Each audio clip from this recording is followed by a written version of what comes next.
Buenas tardes, mi nombre es Marcela Martínez, soy estudiante de la Universidad de Pamplona del programa de terapia ocupacional de segundo semestre. Hoy les voy a hablar de unos temas muy importantes. Empecemos por el tema de la laringe. La laringe es un órgano vital de suma importancia pues para el funcionamiento del ser humano. Es una estructura móvil que hace parte de la vía aérea. Dentro de sus funciones está que la laringe actúa como una válvula que impide el paso de los alimentos ya deglutidos o de cuerpos extraños hacia el tracto respiratorio, y también actúa como mecanismo de fonación por medio de los cartílagos que la componen. Por medio de esos cartílagos hacen una apertura a las cuerdas vocales y se da los diferentes sonidos emitidos por medio del aire que pasa entre ellos. Además de ellos, pues tengamos en cuenta que la cavidad oral, que está compuesta por la boca y la lengua, también son los que permiten ese mecanismo de fonación. La laringe pues está constituida pues anatómicamente. Ella está situada debajo de la lengua, por delante de la faringe y a una altura de la quinta, sexta y séptima vértebra cervical. También está constituida por fibras cartilaginosas que están unidos a articulaciones y que son movidas por músculos. Está constituida por 3 únicos cartílagos y por 3 pares de cartílagos. Dentro de los 3 únicos cartílagos tenemos a la tiroides, al cricoides y a la epiglotis. Y dentro de los cartílagos, los 3 pares de cartílagos, están los aritenoides, los corniculados y los cuneiformes. Estos cartílagos son los encargados de darle soporte estructural a la laringe. Ahora hablemos que la laringe también está constituida por unos músculos. Estos músculos se dividen en músculos intrínsecos y músculos extrínsecos. Los músculos intrínsecos son los que se encargan de que la laringe se cierre para evitar el paso de alimentos o cuerpos extraños, lo que es a la vía respiratoria, pero también ellos son los que permiten abrir la laringe para que se dé la función respiratoria, que pues es vital para nosotros. Los músculos extrínsecos son los que se encargan lo que es de darle la movilidad estructural al conjunto que compone a la laringe. Ahora hablemos de que la laringe tiene una configuración interna y una configuración externa. Dentro de la configuración interna, pues la laringe está constituida por una mucosa laríngea que se refleja sobre los elementos cartilaginosos, fibrosos y musculares. Estos están entre ellos está una parte que es la supraglótica, la glotis y la subglótica. También está una parte de configuración externa. Entre ellas tenemos lo que es las caras, que son anterolaterales, posterior, unos bordes que es anterior y posterior, un vértice y una base. Bueno, ahora vamos a hablar de la inervación de la laringe. La laringe está inervada por fibras motoras y sensitivas que provienen de los nervios de la faringe superior e inferior, 2 de cada lado. Estos 4 nervios hacen parte de las ramas del nervio vago.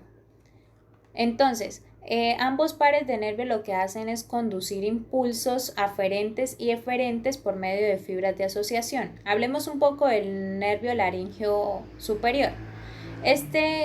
Su principal función es que es un vasomotor, secretor y sensitivo. Ahora hablemos del nervio laríngeo inferior. Su función es motora también, pero se separa del nervio vago a diferentes niveles de cada lado. Ahora hablemos de la irrigación de la laringe. La laringe está irrigada por las siguientes arterias: la rama de la arteria superior, la rama de la arteria carótida externa y la rama de la arteria inferior. Hablemos ahora un poco de las cuerdas vocales. Son el órgano fonador que está relacionado pues con la emisión de la voz, a lo que llamamos aparato fonador humano. Está formado por 4 cuerdas vocales, 2 par de cuerdas vocales falsas y 2 par de cuerdas vocales verdaderas.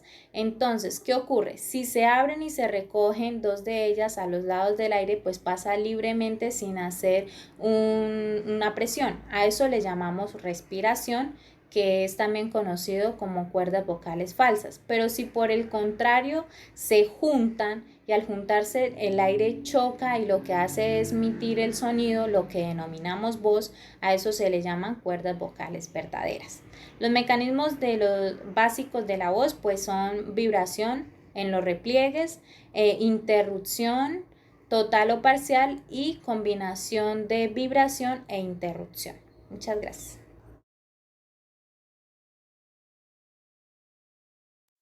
Bueno, ahora vamos a hablar de un segundo tema que es la estructura anatómica de los pulmones.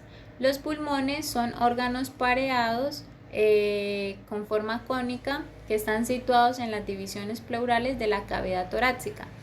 Ellos se encargan de realizar el intercambio gaseoso entre el aire que respiramos y el cuerpo. Además de esto, pues se encargan de ingresar oxígeno a la sangre y a su vez eliminar el dióxido de carbono por medio de un proceso que se llama intercambio de gases. Recordemos que los pulmones hacen parte del sistema respiratorio, por lo que se incluye las vías respiratorias, los músculos, los vasos sanguíneos, los tejidos, que son los que van a permitir el funcionamiento de esa capacidad respiratoria. Ahora recordemos también que los pulmones tienen dos membranas serosas, las cuales son llamadas como membrana pleural y son las que se encargan de recubrir, rodear y proteger a los pulmones. Ahora, los pulmones contienen dos capas, una capa externa y una capa interna. La capa externa es llamada capa parietal y ella pues se encarga de unir al pulmón con la pared de la cavidad torácica. Y tenemos una capa interna que es la capa llamada pleura visceral y ella lo que se va a encargar de realizar es recubrir y proteger a los pulmones. Ambas capas están unidas por un espacio llamado cavidad pleural. Entonces, en esa cavidad existe un líquido lubricante que está secretado por las membranas y lo que hace este líquido es que permite que las membranas estén juntas y a su vez se deslicen cuando el pulmón y el tórax cambian de forma en el proceso de respiración. Los pulmones, pues existe un pulmón derecho, un pulmón izquierdo. El pulmón derecho es más grande, más amplio, contiene 3 lóbulos y el pulmón izquierdo contiene 2 lóbulos. Por ende, entonces el pulmón derecho contiene un lóbulo superior, un lóbulo medio, un lóbulo inferior y el pulmón izquierdo contiene un lóbulo superior y un lóbulo inferior. Ahora hablemos un poquito de la anatomía del lóbulo del pulmón. Entonces, el segmento pulmonar está situado por cada bronquio terciario. A este segmento se le llama como broncopulmonar y cada segmento está constituido o está recubierto por tejido conectivo y tejido elástico. También contienen un vaso linfático, una arteriola, una vénula, bronquiolos, que ellos provienen del bronquiolo terminal. Bueno, ahora hablemos un poco de la segmentación pulmonar. Dentro de la segmentación pulmonar, los segmentos broncopulmonares son unidades independientes de tejido pulmonar y están separados funcional y morfológicamente. Cada segmento contiene tejido conectivo y están unidos a la pleura visceral. Hablemos un poco de la pleura. Cada pulmón está revestido o recubierto de un saco pleural seroso que consta de 2 membranas continuas. Tenemos la pleura visceral y tenemos la pleura parietal. La pleura visceral es la que se encarga de cubrir y proteger los pulmones y la pleura parietal es la que se encarga de revestir las cavidades pulmonares. Hablemos un poco también de la cavidad pleural. Esta contiene una lámina capilar de líquido seroso que lo que hace es lubricar las superficies pleurales y también permite que las hojas pleurales se deslicen suavemente entre ellas, una sobre la otra, en el proceso de respiración o durante la respiración. La pleura parietal se divide en 3 porciones. Tenemos la porción costal, la porción mediastínica y la porción diafragmática. Y también tenemos la pleura cervical, que es la que se encarga de cubrir el vértice del pulmón. Hablemos un poquito de la tráquea. La tráquea es un conducto aéreo tubular. La función es permitir el intercambio de aire entre los pulmones y el exterior. Este está constituido por unas capas: la mucosa, submucosa, cartílago hialino y la adventicia. La mucosa pues contiene fibras elásticas y reticulares. La submucosa está constituida de tejido conectivo y areolar. El cartílago hialino contiene tejido conectivo y es el que se encarga de modificar el diámetro de la tráquea en el proceso de expiración e inspiración. La adventicia está constituida por tejido conectivo areolar y es el que se encarga de unir a la tráquea o conectar la tráquea con los tejidos circundantes. Hablemos un poco también de los tipos de bronquios. Hay 2 principales tipos de bronquios. Tenemos los lobares y los segmentarios. Los lobares son los que se ramifican en bronquios más pequeños y los segmentarios son los que se ramifican de los bronquiolos. Ahora hablemos de los sacos alveolares. Estos son divérculos terminales del árbol bronquial, se encuentran por millones y allí lo que ocurre es el intercambio gaseoso de ese aire que inspiramos y la sangre. A ese proceso se le llama hematosis, que es el proceso del intercambio gaseoso que ocurre en el momento de la inspiración de ese aire que nosotros inspiramos en los pulmones alveolares y con la sangre venosa. Muchas gracias.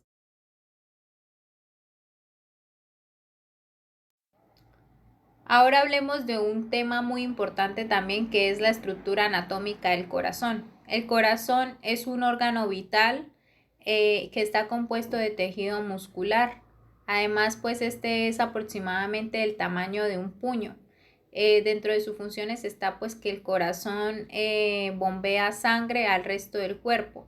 A esa sangre que es transportada por medio de los vasos sanguíneos a través de unos tubos llamados arterias y venas. Recordemos que al proceso de transportar la sangre se le conoce como circulación, y además de esto pues el corazón y los vasos sanguíneos están compuestos del aparato cardiovascular.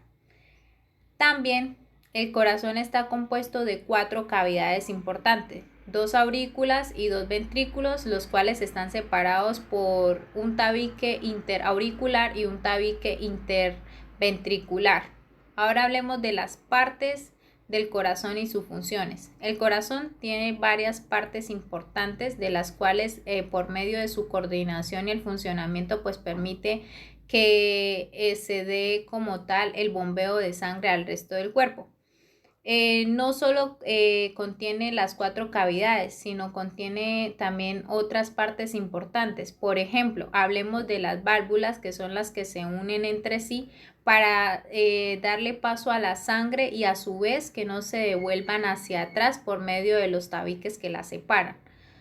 La aurícula izquierda es la que se encarga de recibir la sangre ya oxigenada por medio de las venas pulmonares, pues tienen una conexión con ellas y reciben esa sangre oxigenada para luego ser transportada al ventrículo izquierdo. El ventrículo izquierdo es el que se encarga de recibir por medio de la aurícula izquierda esa sangre ya rica en oxígeno para luego ser descendida hacia la arteria aorta, para de allí ser transportada esa sangre oxigenada a los diferentes órganos del cuerpo. La aurícula derecha se encarga de recibir la sangre desoxigenada por medio de las venas cavas tanto superior como inferior, para luego ser transportada al ventrículo derecho. El ventrículo derecho también es una cavidad muy importante del corazón. Este se encarga de recibir esa sangre desoxigenada para luego llevarla a la arteria pulmonar para que allí se haga el debido proceso de oxigenación en la cavidad respiratoria. Ahora hablemos un poquito del tabique interventricular. El tabique interventricular es el que está encargado de separar por medio de una pared muscular a los dos ventrículos, y el tabique interauricular es el que se encarga de separar las dos aurículas por medio de una pared muscular. Las venas pulmonares pues son las encargadas de llevar la sangre ya rica en oxígeno hacia la aurícula izquierda. La vena arterial es la que se encarga de llevar la sangre desoxigenada hacia la cavidad pulmonar para hacer el debido proceso de oxigenación. También tenemos unas venas cavas, que es la vena cava superior y la vena cava inferior. La vena cava superior es la que se encarga de transportar la sangre desoxigenada de la parte superior del cuerpo, y la vena cava inferior es la que se encarga de transportar la sangre de la parte inferior del cuerpo, las dos llegando a la aurícula derecha. La aorta. La aorta es una de las arterias más importantes porque por medio de ella es en donde se transporta esa sangre ya oxigenada hacia el resto del cuerpo. La válvula mitral es la que se encarga de separar a la aurícula izquierda del ventrículo izquierdo. También contamos con una válvula aórtica y esta se encarga de separar a la arteria aorta del ventrículo izquierdo en un proceso de contracción y relajación, también conocido como sístole o diástole. Contamos también con una válvula tricúspide, que esta es la que se encargará de separar a la aurícula derecha del ventrículo derecho. Y tenemos una válvula pulmonar, que es la que se encarga de separar al ventrículo derecho de las arterias pulmonares. Ahora, ¿cómo funcionan las válvulas del corazón? Estas válvulas funcionan por medio de un proceso de contracción y relajación, es decir, también llamado sístole cuando el músculo se contrae o diástole cuando el músculo se relaja.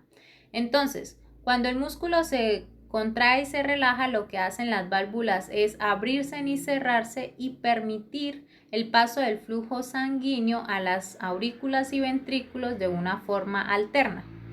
Ahora hablemos de las capas del corazón. El corazón tiene 3 capas importantes, entre ellas está el endocardio, el miocardio y el pericardio. El endocardio es la capa más interna del corazón, está compuesto de una membrana lisa y fina y es la que se encarga de recubrir el corazón y a las válvulas cardíacas. También tenemos el miocardio, que es la capa más gruesa del corazón y está compuesta de células musculares cardíacas. Y tenemos al pericardio, que es un saco fibroseroso que se encarga de cubrir al corazón y a los vasos grandes.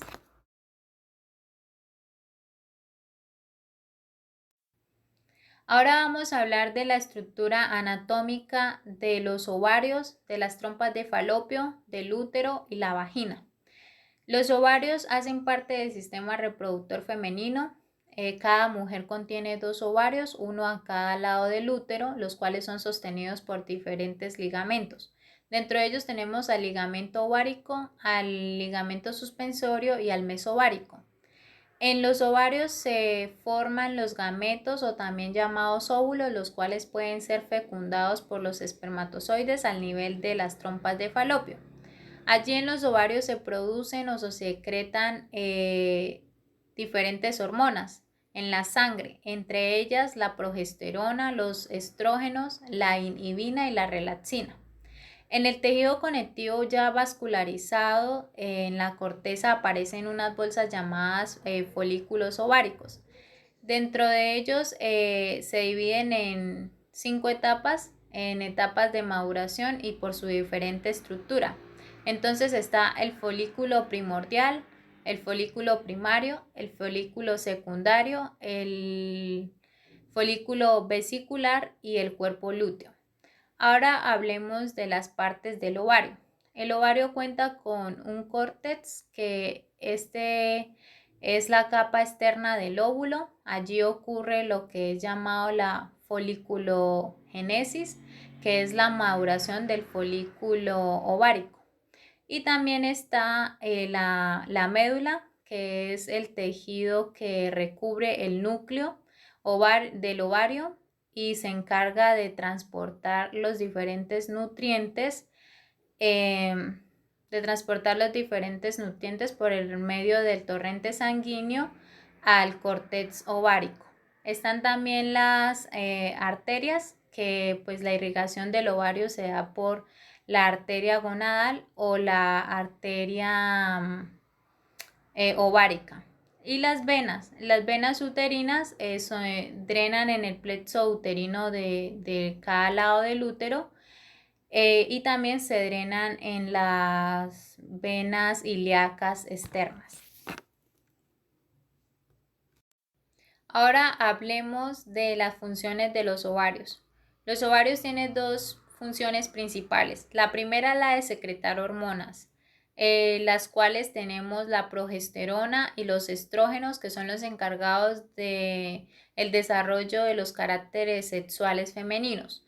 Y tenemos la función de la liberación del óvulo, que se da cada mes durante la vida reproductiva. Hablemos de los tipos de células que contienen los ovarios, y contiene tres tipos de células. Está la célula epitelial, que es la que se encarga de recubrir el ovario. Está la célula germinal, que esta se encuentra al interior del ovario y es en donde se producen los óvulos. Y están las células estromales, que son las encargadas de producir esas hormonas femeninas. Ahora hablemos de las trompas de falopio. Las trompas de falopio son dos tubos delgados que parten del útero hacia los ovarios a cada lado de la vagina.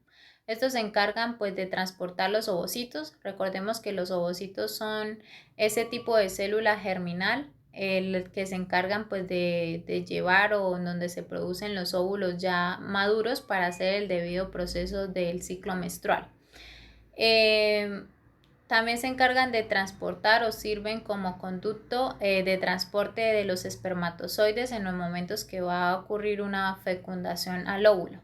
Y también se encarga de transportar líquidos en el momento de la fecundación o de llevar nutrientes al cigoto.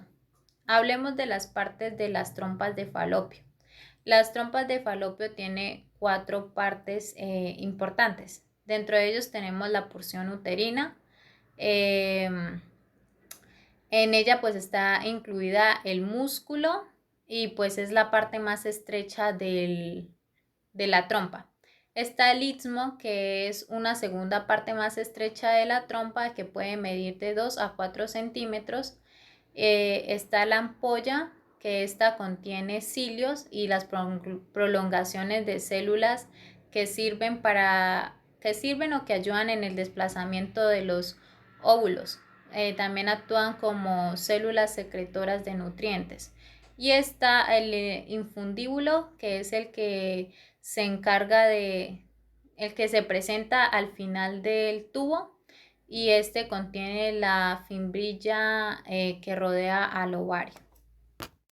Por consiguiente, vamos a hablar del útero. El útero es un órgano reproductor femenino en el cual se produce la gestación de los seres humanos.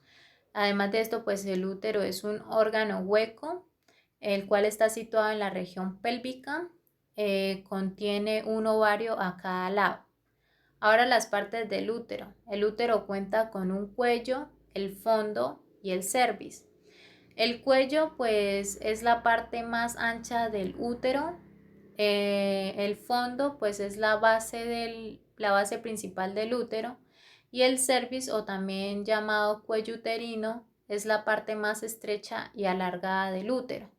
En este pues se proyecta y se abre en la parte superior de la vagina.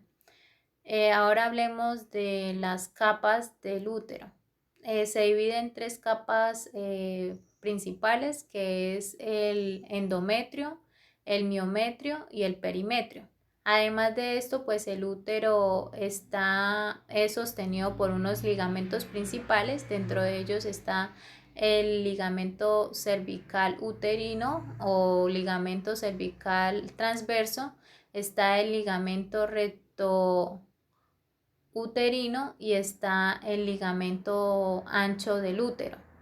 Dentro de las funciones principales, pues como ya les decía, hace parte de la gestación y también pues es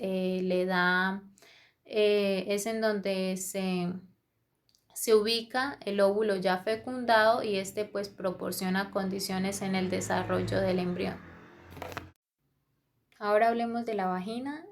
La vagina es un órgano femenino de la copulación, lugar por el cual pues sale el líquido menstrual. Dentro de sus principales partes tenemos al monte de Venus, a los labios mayores, a los labios menores, al vestíbulo de la vagina, al orificio uretral externo, al clítoris y a los bulbos del vestíbulo.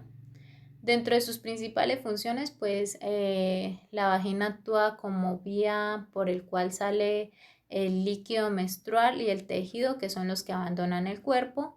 También recibe al pene y a la eyaculación durante el coito. Además de esto, pues en la vagina actúa como un canal inferior pélvico, ya que por ahí se abre un orificio y es el que permite salir al recién nacido. Muchísimas gracias.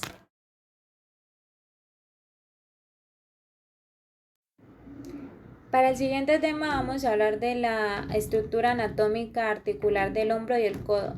La articulación del hombro es una articulación de tipo esférica, la cual está situada en la escápula y el húmero. Esta articulación permite diferentes variedades de movimientos y está conformada por tres regiones topográficas importantes, que es la región deltoidea, la región escapular y la región axilar. Estas tres regiones están dispuestas en la articulación escapulohumeral. También hay unas superficies articulares. Entonces la superficie articular está constituida por la cavidad glenoidea, la cual está situada en la escápula y la cabeza del húmero. Esta región o cavidad glenoidea está conformada por cartílago de grosor variable y la cabeza del húmero por cartílago articular. Existe un rodete glenoideo, el cual en donde la región o cavidad glenoidea se amplía por la existencia de ese rodete glenoideo, el cual está compuesto por fibrocartílago y se extiende periféricamente hacia la superficie articular. Existe también una cápsula articular. Esta cápsula es fibrosa y muy laxa.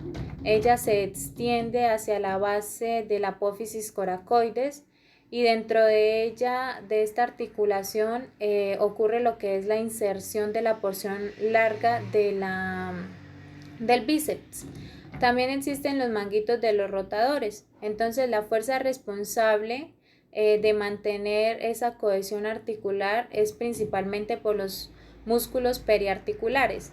A estos músculos se le conoce por el nombre de manguitos rotadores y está compuesto por el supraespinoso, el infraespinoso, el redondo menor y el subescapular. Dentro de los ligamentos, además de los manguitos de los rotadores, existen refuerzos de ligamentos y están los capsulares y extracapsulares. Dentro del ligamento capsular, estos están representados por tres refuerzos fibrosos y tenemos al ligamento glenohumeral, que está su parte superior, media e inferior. Y dentro del ligamento extracapsular, este está pues constituido por un ligamento importante que es el coracohumeral, que va desde la base externa de la apófisis coracoides hasta la cabeza del húmero. Ahora hablemos de la dinámica funcional de la articulación. La articulación escapulohumeral se caracteriza por su movilidad y su inestabilidad. Es por esto que el estudio funcional de la articulación exige analizar no solo los movimientos, sino también los mecanismos responsables de la cohesión de los extremos articulares. Hay una estabilidad articular, entonces esa estabilidad articular se le dan los manguitos de los rotadores. Ellos son los encargados de mantener la estabilidad de la articulación en el momento que se dan los movimientos del hombro. Ahora hablemos de esos movimientos articulares. Está la abducción y aducción, que es la separación y aproximación de los hombros. Está la flexión y extensión de los hombros y también tenemos la rotación de los hombros. Ahora hablemos de la articulación del codo. La articulación del codo pues está constituida por 3 pares de superficies articulares. Tenemos a la húmero-cubital, a la húmero-radial y a la húmero-cubital superior. Este se encarga pues de realizar 2 tipos de movimientos, que son las flexoextensiones y las suprosupinaciones. Además de esto pues contiene una cápsula articular. Esta cápsula pues es una cápsula fibrosa que forma un manguito que es el que cubre el complejo articular, y también tenemos una membrana sinovial que es la que se encarga de cubrir o tapizar la cara profunda de esa cápsula fibrosa. Recordemos ahora que la dinámica funcional de la articulación del codo, pues a diferencia de los hombros, esta articulación es una de las articulaciones más estables del organismo, y pues desde el punto de vista funcional esta debe ser considerada como una articulación doble, porque en su primer componente está formada por el húmero, radio y cúbito, y su segundo componente forma la parte compleja articular que está entre el radio y el cúbito. Ya hablábamos pues que los movimientos de esta articulación pues es la flexión y extensión del codo, y además de eso pues también la supinación y la pronación. Ahora hablemos de la estabilidad articular del codo. La estabilidad articular del codo pues se compone por 3 factores súper importantes, que son los que se van a encargar de darle esa estabilidad a la articulación. Entonces, en primer lugar, pues tenemos a las superficies articulares, que son irregulares y que ellas se complementan entre sí. En segundo lugar, tenemos a los ligamentos colaterales, que estos son fundamentales porque son los que mantienen la cohesión entre las superficies articulares. También tenemos en tercer lugar al manguito muscular, que está compuesto o formado por el bíceps, el tríceps, el braquial y el braquiorradial, y el tendón común de los flexores y extensores. Muchísimas gracias.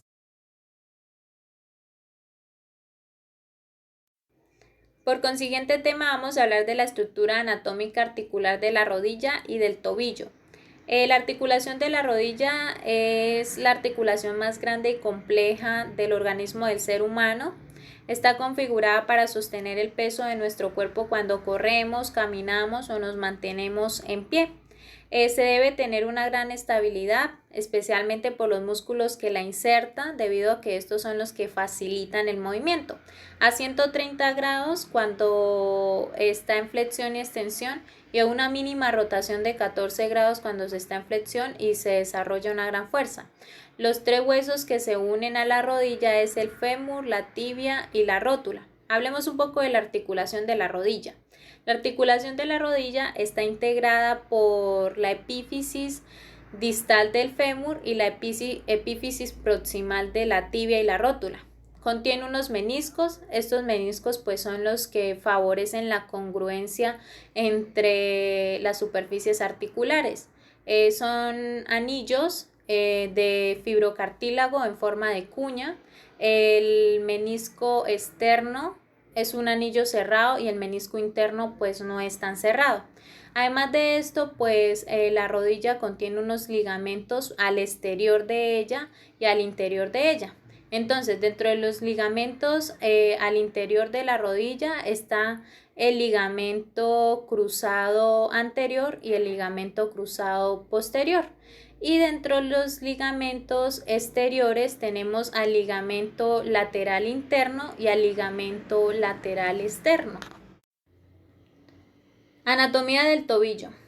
La articulación del tobillo, debido a su configuración anatómica, es una de las articulaciones más convergentes y a su vez más estables de la extremidad inferior. Por medio de ella se pueden realizar los movimientos de flexión y extensión del pie. Los ligamentos del tobillo, entonces las articulaciones precisan de ligamentos que mantienen la cohesión entre los huesos que la forman, impidiendo de esta manera su separación, su desplazamiento, su luxación y por otra parte permitiendo movimientos concretos.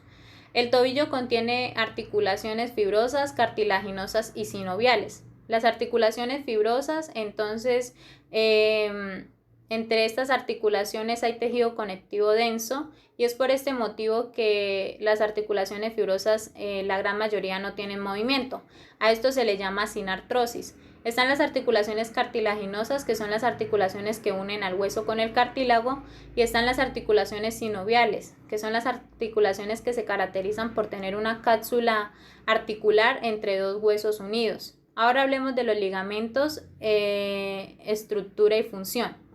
Los ligamentos son elementos esenciales para la estabilidad articular, controlando el rango de movilidad y a su vez aportando propiocepción. Existen cartílagos sustitutos biológicos. Existen varios sustitutos, los cuales tienen forma de geles y membranas fabricadas por alginato, colágeno y ácido hialurónico. Hablemos ahora de los factores de crecimiento. Entonces, son pequeños polipéptidos que se sintetizan por células del sistema inmunológico y del sistema musculoesquelético. Entonces se unen a los receptores entre estas células, produciendo pues respuestas biológicas específicas. Muchísimas gracias. Bueno, ahora vamos a hablar de otro tema importante, que es la estructura anatómica articular de la muñeca y el pie.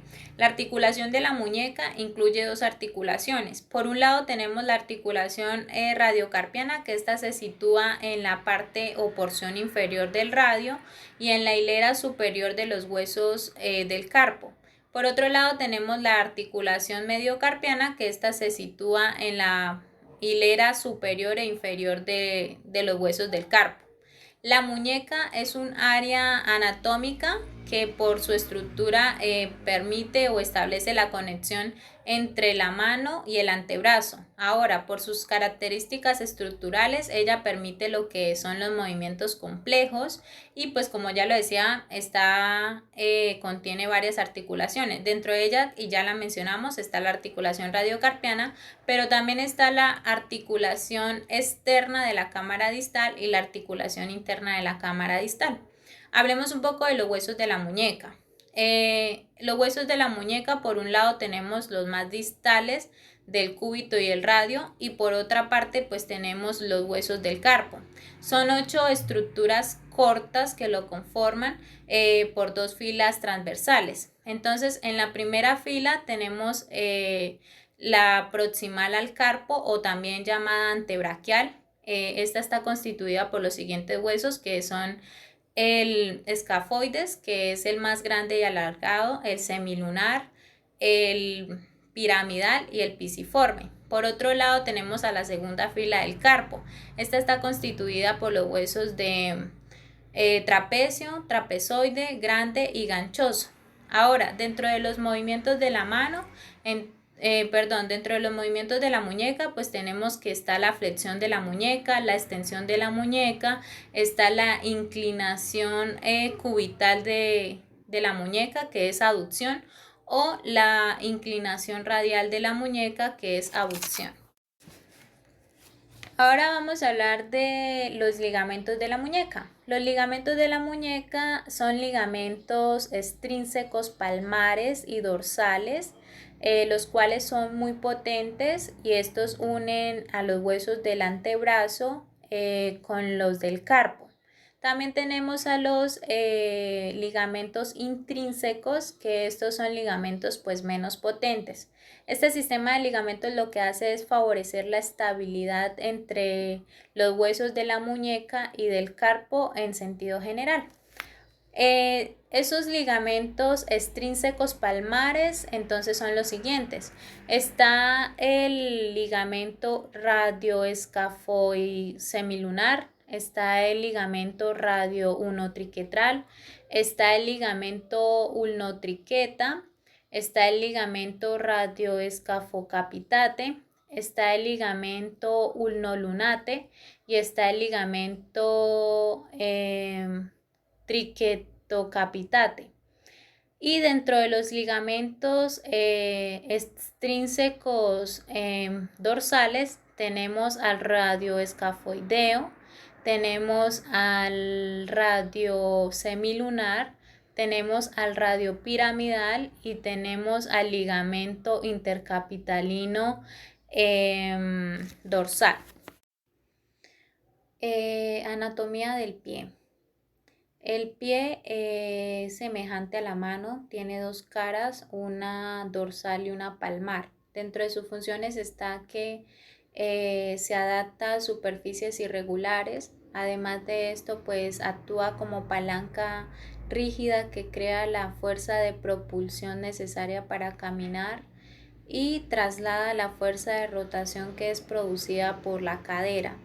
Dentro de las articulaciones del pie tenemos tres grupos de articulaciones, que está las articulaciones tarsianas, las articulaciones tarsometatarsianas, las articulaciones intermetatarsianas. Dentro de ellas se desprenden las metatarsofalángicas y las interfalángicas del pie.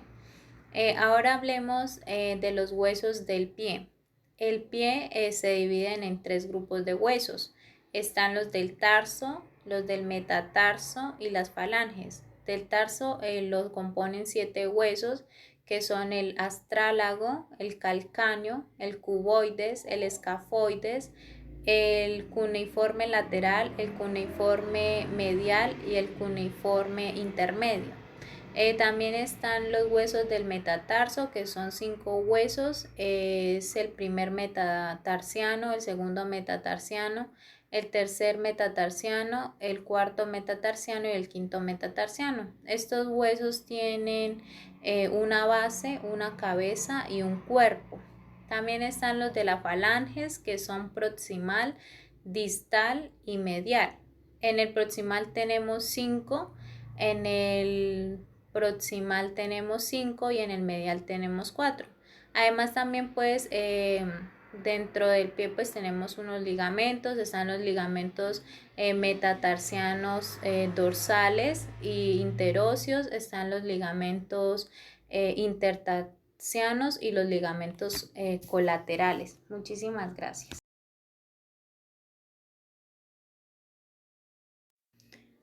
Finalmente, vamos a hablar del tema de la estructura anatómica del pene, de los testículos, del epidimo y del cordón espermático.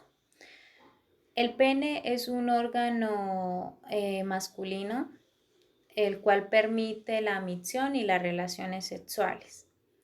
El pene está formado por 3 cilindros eréctiles. Sus nervios y vascularización están recubiertos de piel. Entre ellos está el cuerpo cavernoso y el cuerpo esponjoso. Dentro del cuerpo cavernoso, este es el responsable de la erección cuando se llena de sangre. Y el cuerpo esponjoso es donde se encuentra la uretra y cuya función es la de la micción. El pene pues también está constituido por varias capas. La capa más interna es una envoltura fibroelástica.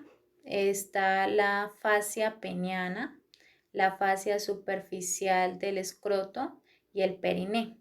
Ahora hablemos de la vascularización del pene. La vascularización peniana proviene de la arteria pudenda interna, que esta es de la rama de la arteria ilíaca. La arteria peniana se divide en sus ramas terminales y tenemos entre ellas a la arteria bulbouretral, tenemos a la arteria dorsal del pene y a la arteria cavernosa. Ahora hablemos de que existe un sistema venoso peniano. Entonces, la sangre que entra a través de las arterias debe ser evacuada por este sistema venoso que las transporta hacia la circulación del organismo.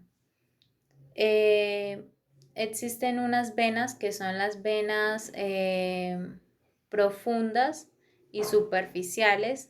Estas son las venas dorsales y son las encargadas de recoger toda la sangre del pene para ser transportada hacia la circulación general del organismo. Existe tres sistemas, que es el sistema superficial, el sistema intermedio y el sistema profundo. Ahora vamos a hablar de la inervación del pene. Los nervios que inervan el pene son de las ramas de los nervios pudendos y de los nervios cavernosos. Los nervios pudendos son los responsables de la inervación motora, sensitiva y somática del pene. Ahora están los nervios cavernosos, que estos son una combinación de fibras aferentes, simpáticas y parasimpáticas, los cuales son los responsables de la inervación del componente eréctil del pene. Existe una inervación somática y una inervación parasimpática. Los testículos son dos glándulas ovoides, una a cada lado del pene. Además de esto, pues se encuentran suspendidos sobre el escroto por el cordón espermático. Estos testículos producen células germinales o también llamadas espermatozoides. Además de esto, producen hormonas masculinas, sexuales o andrógenos. Al interior de cada testículo se forman los espermatozoides por varios cimientos de túbulos seminíferos, los cuales pues van a formar una red de canales. Estos túbulos seminíferos se dividen en tres tipos de células. Están las células espermatogénicas, están las células de Sertoli y están las células de Leydig. Las células espermatogénicas son las que le van a dar a los espermatozoides. Las células de Sertoli son las encargadas de mantener la formación de los espermatozoides, y están las células de Leydig, que estas secretan la testosterona, que son los andrógenos más importantes. Los epidimos. Los epidimos son dos estructuras en forma de coma. Cada una se encuentra adosada en la superficie superior y posterior lateral de cada testículo. Los epidimos tienen un cuerpo, el cual consiste en conductos epidimo que están contorneados, y es allí en donde los espermatozoides ya almacenados pasan a su última etapa de maduración. La cola del epidimo es la que ayuda a expulsar el esperma o a los espermatozoides hacia el conducto deferente durante la excitación sexual. Recordemos que los espermatozoides pueden permanecer almacenados y a su vez viables en los epidimos durante meses. Ahora hablemos del cordón espermático, o también conocido como cordón testicular. Este va a formar una estructura del aparato genital masculino que va a conectar al canal inguinal del abdomen con el testículo.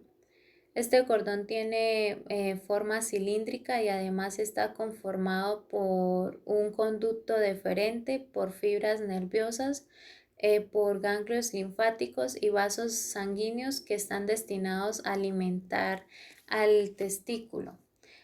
Muchísimas gracias